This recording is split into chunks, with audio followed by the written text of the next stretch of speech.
Hello everyone, welcome to perfection IAS. और 69 BPSC mains के लिए हमारा जो मेंस का क्वेश्चन सीरीज चल रहा है उसमें हम अगले क्वेश्चन के साथ जुड़ रहे हैं जो एक्सपेक्टेड क्वेश्चन हो सकता है आपके इस बार के एग्जामिनेशन के लिए। So the question says what are the issues attached to Indian parliament, suggest some reforms in order to overcome the issues. देखिए, पार्लियामेंट का नया बिल्डिंग इनॉग्रेट हुआ है, पार्लियामेंट में काफ़ी डिस्ट्रप्शन देखे गए हैं, डिस्क्वालिफिकेशन हुआ है। So parliament has been in the news very much in the last 1 year. So you can expect question from the chapter parliament. और वैसे भी बीपीएससी का ये बहुत अच्छा और कह सकते हैं बहुत ही फेवरेट टॉपिक में से एक है, पार्लियामेंट पे क्वेश्चन वो रेगुलरली पूछे हैं। तो इस बार जो हम लोग डायमेंशन देखेंगे, जैसे प्रीवियस ईयर में हमने सॉवरेन वाला डायमेंशन देखा था, अभी अगर डायमेंशन की हम बात करें तो इश्यूज़ के बारे में क्वेश्चन है, क्योंकि पार्लियामेंट के फंक्शनिंग को, पार्लियामेंट की अकाउंटेबिलिटी जो करते हैं उन सबको क्वेश्चन किया जा रहा है। तो इसीलिए क्या क्या इश्यूज़ अटैच्ड हैं पार्लियामेंट से, और साथ ही साथ क्या रिफॉर्म्स हम सजेस्ट करेंगे जो इन इश्यूज़ को ओवरकम कर सकते हैं। तो अगर सबसे पहले आपका इंट्रोडक्शन पे हम लोग अगर आते हैं इस क्वेश्चन में, सो आपको इंट्रोडक्शन में सिंपली जो है, हम अगर आर्टिकल 79 की बात करें आप उससे स्टार्ट कर सकते हो। Indian parliament consist of president, council of states and house of people, यानी लोकसभा। या फिर आप कोई कोट स्टार्ट से यूज़ कर सकते हैं पार्लियामेंट के लिए जो यूज़ किया गया है। फॉर एग्जांपल प्रतिभा देवी सिंह पाटिल का एक कोट है पार्लियामेंट के ऊपर, आप लोगों को जो मॉड्यूल्स मिलते हैं उसमें आप देख सकते हैं, उसमें से आप ढूंढ कर पार्लियामेंट के बारे में लिख सकते हैं। या फिर अगर हम बात करें कि आप कभी कभी क्या कर सकते हो कि क्वेश्चन जो बीपीएससी ने सपोज पूछा हो तो उनमें स्टेटमेंट्स वो यूज़ करते हैं, आप कभी कभी उन्हें स्टेटमेंट्स को भी यूज़ कर सकते हो। जैसे कि अगर 65 बीपीएससी की बात करें तो उसमें लिखा हुआ है parliament is an effective forum for national integration, you can start with that also. तो ये सारे तरीके हैं जिससे आप इस क्वेश्चन को स्टार्ट करोगे। पार्लियामेंट का कॉन्स्टिट्यूशनल प्रोविजन देने के बाद आप यहाँ पर, चूंकि हम लोग को इश्यूज़ की बात की गई है, ठीक है, इश्यूज़ और रिफॉर्म्स, तो आपको एक चीज़ हमेशा ध्यान रखना है कि यहाँ पर डायरेक्टली हम इश्यूज़ पे नहीं आएंगे, क्योंकि इश्यूज़ आप कब ज़्यादा बेटर समझा पाओगे लोगों को, जब आप बता रहे हो कि क्या इसका काम था, और फिर इश्यूज़ हम लोग को दिखेगा। तो हम लोग एक बहुत शॉर्ट में क्या करेंगे, पॉइंटर फॉर्म में फंक्शंस जो हैं वो पार्लियामेंट के लिख देंगे। तो पार्लियामेंट के फंक्शंस की जब हम बात करते हैं अगर, तो हमको मालूम है कि इसका अगर हम समझेंगे फंक्शंस में, तो ये लेजिस्लेटिव फंक्शन है, लॉ मेकिंग, कॉन्स्टिट्यूएंट फंक्शन है यानी कि कॉन्स्टिट्यूशन का अमेंडमेंट करना, फाइनेंशियल फंक्शन या पावर्स की बात करेंगे तो बजट को पेश करना हो गया, ग्रांट्स वगैरह एक्सेप्ट कराना हो गया। उसके बाद हम लोग क्वासी जुडिशियल फंक्शन की बात करेंगे तो हम लोग को दिखेगा कि इम्पीचमेंट ऑफ प्रेसिडेंट हमारे पास हो गया, ठीक है। उसके बाद हम लोग बात करते हैं अकाउंटेबिलिटी ऑफ एग्जीक्यूटिव, एग्जीक्यूटिव को अकाउंटेबल बनाते हैं कैसे, तो through various devices like question hour, zero hour, adjournment motion, censure motion. तो ये सारा पॉइंट इनका अकाउंटेबिलिटी के लिए हो गया। इमरजेंसी का अप्रूवल हो गया। तो आप शॉर्ट में जो भी फंक्शंस हमारे पार्लियामेंट के हैं उनको आप बता दोगे। तब हम लोग जाएंगे अब main dimension, that is the issues, कि पार्लियामेंट से अटैच्ड इश्यूज अभी क्या क्या दिख रहे हैं आपको। तो अगर मैं इन इश्यूज को हाईलाइट करना शुरू करूं तो सबसे पहला आपको दिखेगा that is the less sitting days.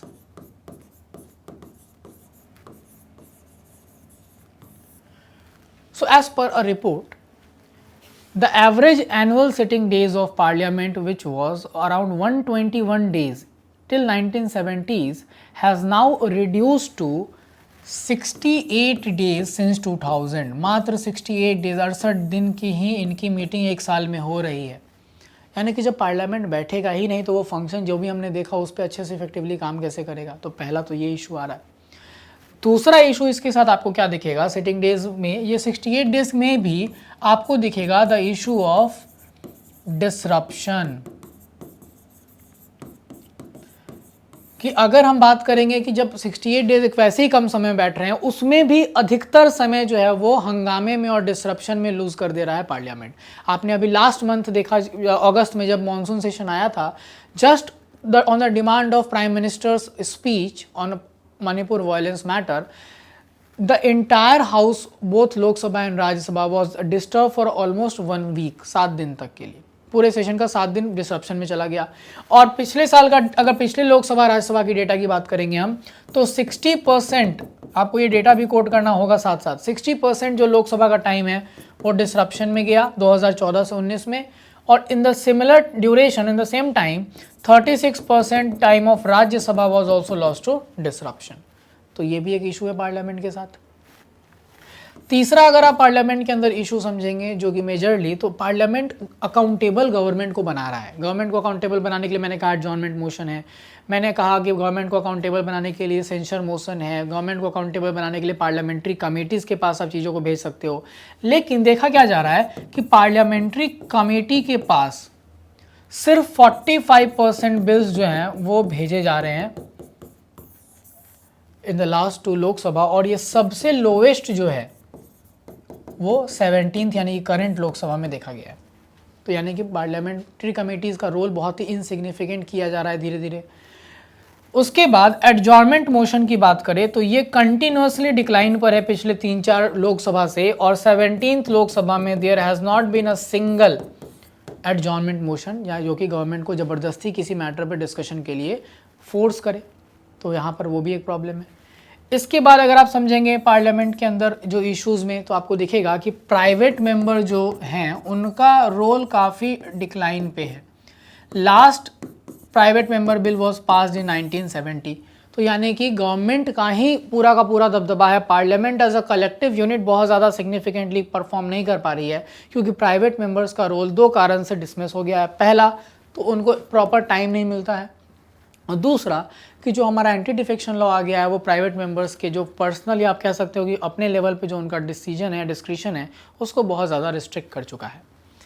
अगला इशू अगर आप देखेंगे तो ऑर्डिनेंस, पार्लियामेंट को बाईपास करने के लिए ऑर्डिनेंस जारी कर देना, ये भी इशू पार्लियामेंट के साथ अटैच्ड है कि आप पार्लियामेंट्री चेक्स को, लेजिस्लेटिव चेक्स को बाईपास कर सकते हो, किसके थ्रू? ऑर्डिनेंस जारी करके।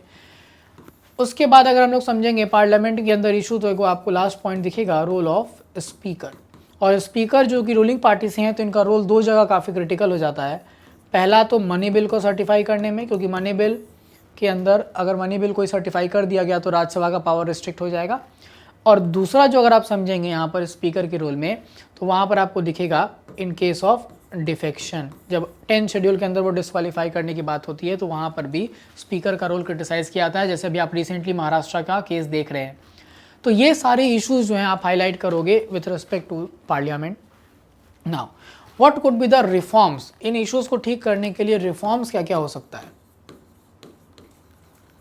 सो रिफॉर्म्स की अगर बात करेंगे, सबसे पहला तो एक पार्लियामेंट्री कॉन्फ्रेंस हुआ था, पार्लियामेंट्री कॉन्फ्रेंस 2001 में, उसके सजेशंस को आप लिखेंगे that it said that the annual average sitting days of parliament must be increase to 110 days, कम से कम इतने दिन तो बैठना होगा।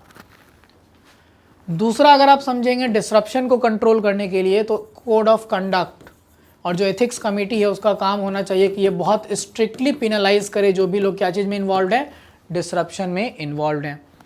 तीसरा, राज्यसभा के डिप्टी चेयरमैन का एक आर्ग्यूमेंट है और उनका भी एक रिकमेंडेशन है कि दोनों हाउस में something like productivity meter should be introduced, कि आज हाउसेज में कितना काम हुआ है, सेशन का अभी तक का कितना प्रोडक्टिविटी रहा है, ये डेफिनेटली इंट्रोड्यूस कीजिए और इसको पब्लिक डोमेन में रखिए।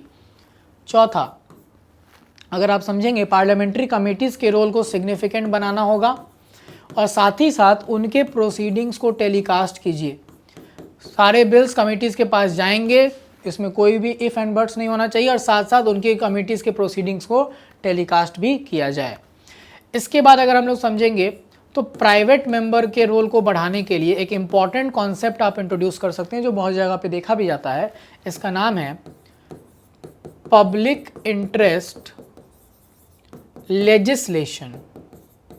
देखिए, पीआईएल जैसे पब्लिक इंटरेस्ट लिटिगेशन होता है कि लोग के इंटरेस्ट में कोई केस फाइल कर रहा है, उसी तरह से लोगों के इंटरेस्ट में कानून लेजिस्लेशन करना, तो ये चीज़ प्राइवेट मेंबर्स के रोल को काफ़ी सिग्निफाई कर सकता है। फॉर एग्जांपल, मान लीजिए मैं प्राइवेट मेंबर हूँ और मतलब नॉर्मल एमपी हूँ, मैं कोई बिल लेकर आता हूँ, उस बिल को अगर लोगों तक सर्कुलेट किया गया और लोगों का उस पर ओपिनियन बहुत ही ज़्यादा फेवरेबल रहा, तो फिर उस बिल को, उस प्राइवेट मेंबर बिल को सरकार इग्नोर नहीं कर पाएगी। तो ये पब्लिक इंटरेस्ट लेजिस्लेशन जैसा कॉन्सेप्ट आना चाहिए। इसके बाद आप एक इंपॉर्टेंट चीज़ इंट्रोड्यूस कर सकते हैं जो ब्रिटेन में चलता है, that is known as opposition days. Opposition days Britain का एक कॉन्सेप्ट है जहां पर हर सेशन में कुछ दिन अलॉट किया जाता है ऑपोजिशन डेज के नाम से, और उस दिन का जो एजेंडा है वो डिसाइड ऑपोजिशन पार्टी करेगी कि आज डिस्कशन क्या होगा वो कौन डिसाइड करेगा, ऑपोजिशन पार्टी। यानी कि इससे एडजॉर्नमेंट मोशन वाला काम जो है शायद एक रेगुलर कोर्स ऑफ एक्शन की तरह यूज हो सकता है। ये हुआ। ऑर्डिनेंस के लिए जो आपने क्वेश्चन देखा था तो आप वो रिकमेंडेशन दे सकते हैं जो ऑर्डिनेंस के लिए था, सुप्रीम कोर्ट का जजमेंट्स जो था वो। और लास्टली अगर हम स्पीकर की बात समझेंगे तो स्पीकर के केस के लिए आपको सुप्रीम कोर्ट का भी जजमेंट देना है, लॉ कमीशन का भी रिपोर्ट है जो कहता है कि जो डिफेक्शन 10 शेड्यूल के अंदर पावर है स्पीकर का, वो पावर इनसे छीनकर या तो किसी ट्राइब्यूनल को दे दो या अगेन प्रेसिडेंट को दे दो। किसके एडवाइस पे, इलेक्शन कमीशन, जैसे कि पहले कैटेगरी से डिस्क्वालिफिकेशन होता है। तो ये सारे रिकमेंडेशंस आप सजेस्ट करोगे। और कंक्लूजन की जब हम बात करेंगे तो कंक्लूजन में आपको ये लिखना है कि the above reforms must be incorporated in order to enable parliament to realize its potential as the temple of democracy।